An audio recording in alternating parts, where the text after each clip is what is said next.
આજ રોજ આણંદ જિલ્લાના સોજિત્રા નગરપાલિકા દ્વારા લીંબડી ચોક વિસ્તારમાં ગેરકાયદેસર દબાણમાં વહાલા ડવલાની નીતિ અપનાવી રાજકીય ઇશારે એક જ કોમને ટાર્ગેટ કરી ભેદભાવની નીતિ અપનાવી એકતરફી દબાણ દૂર કરવામાં આવ્યા.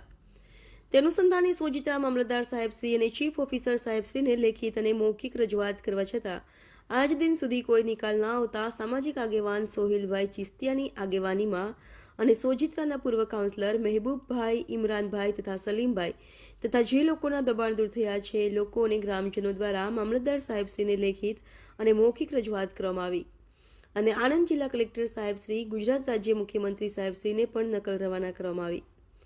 દિન 7માં વાતનો નિકાલ નહીં થાય તો ગાંધી ચિંધ્યા માર્ગે આંદોલન કરવાની અને જરૂર પડે તો હાઈકોર્ટ સુધી લડત આપવાની જાણ કરી.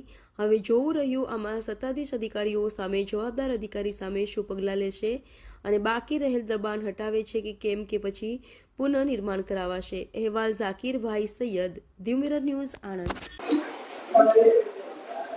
સાહેબ, આવેદન પત્ર અરજી સ્વરૂપે આપણે આપીએ છીએ.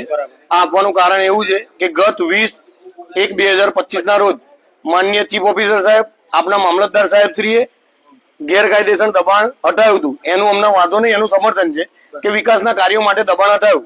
પણ ગત 6/1/2025 ના રોજ આપ સાહેબના તાબાની સોજિત્રા નગરપાલિકા દ્વારા